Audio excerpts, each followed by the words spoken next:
قد والا دیو ہیکل رحیم بخش 5 فٹ 7 انچ کے لونڈے کو منٹوں میں خاک چٹا دے گا، لیکن یہ مقابلہ گھنٹوں جاری رہا اور بالآخر بغیر کسی نتیجے کے ختم ہو گیا۔ یہ گاما کی زندگی کا ایک اہم موڑ تھا۔ 1910 تک گاما ہندوستان کے تمام نامی گرامی پہلوانوں کو شکست دے چکا تھا، لیکن رحیم بخش ابھی بھی ناقابل شکست تھا۔ اب گاما کی پرواز انگلستان کی طرف تھی۔ برطانیہ پہنچ کر گاما نے وہاں کے پہلوانوں کو چیلنج کر دیا کہ وہ کسی بھی قد اور وزن کے 3 پہلوانوں کو 30 منٹ کے اندر پچھاڑ سکتا ہے، لیکن کسی بھی پہلوان نے اس چیلنج کو سنجیدگی سے نہیں لیا کہ ان کے نزدیک یہ محض ایک گیدڑ بھپکی تھی۔ جب گاما کے اس چیلنج کا جواب نہیں ملا تو گاما نے دوسرا چیلنج دھر دیا۔ گاما نے اس زمانے کے ہیوی ویٹ پہلوان زبسکو اور فرینک گوچ کو چیلنج کر دیا، اور اگر وہ ہار گیا تو انعام کی رقم جیتنے والے کے حوالے کر کے واپس وطن چلا جائے گا۔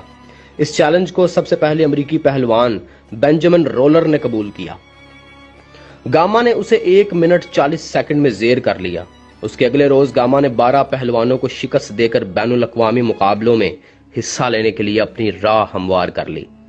میں نے پڑھا کہ گاما نے لندن پہنچ کر جب اپنا نام جان بیل بیلٹ کے لیے لکھوانا چاہا تو انہیں مسترد کر دیا گیا، کیونکہ ان کا وزن مطلوبہ معیار سے کچھ کم تھا۔ گاما کی درخواست پر اب گریز منتظمین نے غور کرنے کی ضرورت بھی محسوس نہیں کی۔ تب گاما نے وہاں قریب ہی اپنا کیمپ لگا لیا اور غالباً 1000 روپیہ انعام رکھا کہ جو انہیں چت کر دے۔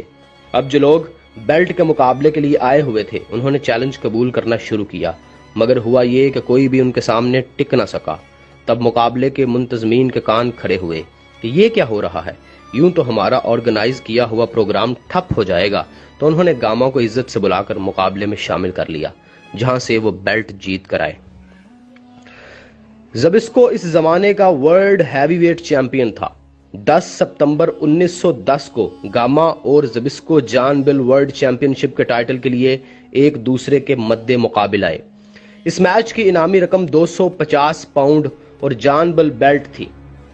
مقابلہ شروع ہوا تو تماشائیوں نے ایک عجیب منظر دیکھا کہ نوجوان گاما نے 1 منٹ کے اندر زبسکو کو پچھاڑ دیا۔ اس کے بعد پورے مقابلے کے دوران 2 گھنٹہ 35 منٹ تک زبسکو زمین سے نہیں اٹھا اور بیٹھے بیٹھے ہی داؤ پیچ لڑانے کی کوشش کرتا رہا۔ اس کے اس دفاعی اور بزدلانہ انداز پر تماشائی بھی سیخ پا ہو گئے۔ بہرحال یہ راؤنڈ ہار جیت کے فیصلے کے بغیر ختم ہو گیا۔ زبسکو کو دوبارہ مقابلے کا چیلنج دیا گیا، لیکن وہ دم دبا کر بھاگ نکلا اور گاما کو فاتح قرار دیا گیا۔ اپنے اس دورے کے دوران گاما نے لندن میں اس زمانے کے کئی نامی گرامی چیمپئنوں کو شکست دی۔ گاما نے سویڈن سے تعلق رکھنے والے ورلڈ چیمپئن جیسی پیٹرسن، فرانس کے مورائس ڈیریاز اور سوئٹزرلینڈ کے یورپی چیمپئن جوہان لیم کو ہرایا۔ برطانیہ میں گاما نے بنجامن رولر کو 15 منٹ میں 13 بار ہرایا، اور گاما نے میچ کے دوران ورلڈ چیمپئن کے دعوے دار، جن میں جاپانی جوڈو چیمپئن تارو میاک، ورلڈ چیمپئن فرینک گوچ اور جارج ہیکمن سمڈ کو چیلنج کیا، لیکن ان سب نے لڑنے سے انکار کر دیا۔ پھر گاما نے مزید 20 پہلوانوں کو ایک کے بعد ایک مقابلے کا کہا اور جیتنے والے کو پیسے کے انعام کا کہا، لیکن سب نے انکار کر دیا۔ سب پہلوانوں میں یہ افواہ پھیل گئی کہ یہ ہندوستانی پہلوان کوئی جادوگر ہے۔ ملکہ وکٹوریہ نے بڑے فخر سے بیان دیا کہ یہ تو ہماری ہی نو آبادی کا پہلوان ہے۔ رحیم بخش پہلوان کے ساتھ آخری مارکا۔ برطانیہ سے واپسی کے کچھ عرصے بعد گاما کا مقابلہ ایک مرتبہ پھر رحیم بخش پہلوان سے ہوا۔ یہ مقابلہ کافی دیر تک جاری رہا کہ کوئی بھی مقابل شکست تسلیم کرنے کو تیار نہ تھا۔ بالآخر طویل اور صبر آزما مقابلے کے بعد گاما کو فاتح قرار دیا گیا۔ یوں گاما نے رستم ہند کا اعزاز بھی اپنے نام کر لیا۔ بعد میں جب گاما سے پوچھا گیا کہ اس کو زندگی میں سب سے زیادہ طاقتور پہلوان کون ملا جس کو شکست دینے میں اسے دقت کا سامنا کرنا پڑا، تو گاما نے بغیر ہچکچائے رحیم بخش کا نام لیا۔ 1916 میں گاما نے انڈیا کے مشہور پہلوان پنڈت بدو کو شکست دی، اور اس کے بعد گاما کی ایسی دھاک بیٹھی کہ 1928 تک کئی پہلوان اس کے مقابل آنے کی ہمت نہ کر سکا۔ زبسکو سے دوسرا دنگل۔ 1928 میں گاما کا زبسکو سے دوسرا دنگل ہوا۔ یہ مقابلہ 10 جنوری 1928 کو پٹیالہ میں ہوا۔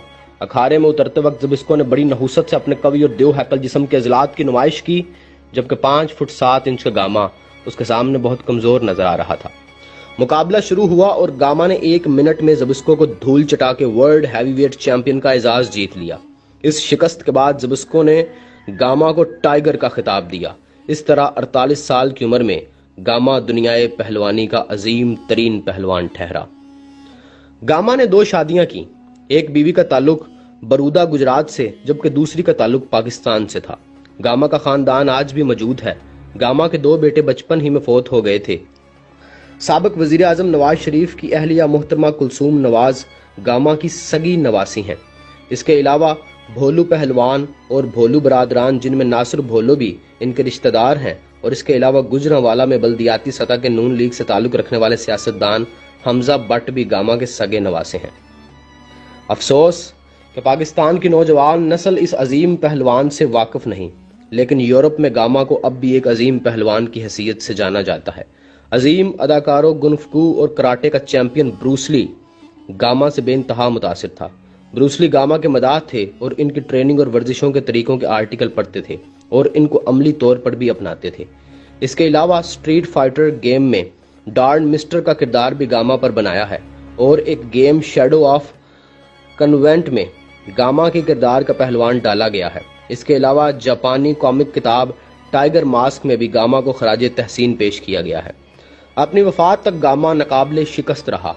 اس نے زندگی میں اتنے مقابلے لڑے کہ خود بھی گنتی نہ کر سکا، سوائے گجرانوالہ کے رحیم بخش پہلوان کے، جس سے 3 مقابلے برابر رہے، مگر چوتھے اور آخری مقابلے میں گاما انہیں زیر کرنے میں کامیاب ہو سکا۔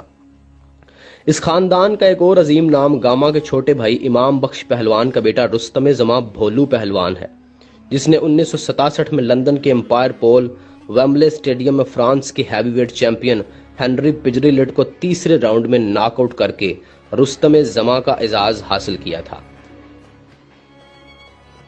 تقسیم ہند کے ذرا پہلے گاما کا خاندان امرتسر سے ہجرت کر کے لاہور آ گیا۔ اس وقت تک گاما کی عمر 70 برس ہو چکی تھی۔ وہ دل اور دمے کے مرض میں بھی مبتلا ہو چکے تھے۔ ایک بھارتی ہندو صنعت کار ڈی جی برگلا گاما کے بڑے قدردان تھے اور اپنی طرف سے ان کی پینشن باندھ رکھی تھی۔ وفات سے کوئی 12 سال قبل گاما پہلوان کو رمضان المبارک میں سحری کے وقت ایک نہایت ہی زہریلے سانپ نے کاٹ لیا۔ گاما پہلوان کو انہی کے ذاتی تانگے پر میو ہسپتال لایا گیا۔ یہ ایک بہت ہی زہریلا سانپ تھا اور کسی عام آدمی کو کاٹتا تو وہ فوراً ہی لقمہ اجل بن جاتا، مگر گاما پہلوان اس سانپ کے زہر سے بھی بچ گئے۔ صحت یاب ہونے کے بعد گاما پہلوان نے کہا کہ سانپ کے دانت میرے پاؤں میں گاڑ دیے، لیکن میں نے پوری قوت سے اسے زمین پر رگڑا تو یہ الگ ہوا اور مجھے یوں لگا جیسے میں جلتے تنور میں گر گیا ہوں۔ گاما پہلوان اس واقعہ کے 12 سال بعد طبعی موت کا شکار ہوئے۔ دنیائے پہلوانی کا یہ عظیم سپوت 23 مئی سن 1960 کو اپنی 82ویں سالگرہ کے اگلے روز اس جہاں سے کوچ کر گیا۔ ان کی وصیت کے مطابق انہیں پیر مکی کے مزار احاطہ میں دفن کیا جانا تھا۔ پیر مکی کے صحن میں قبر کی کھدوائی شروع ہوئی تو ایک مجاور خاتون نے ڈپٹی کمشنر کو دہائی دی، اور کچھ لوگ پیر مکی کے صحن میں زبردستی قبر بنانے جا رہے ہیں جنہیں ایسا کرنے سے روکا جائے۔ طویل بحث کے بعد گاما پہلوان کو جوگی خاندان کے ذاتی قبرستان میں دفن کر دیا گیا، اور یوں ان کی آخری خواہش جسے پورا کرنا دشمن بھی اپنا فرض سمجھتا ہے پوری نہ ہو سکی۔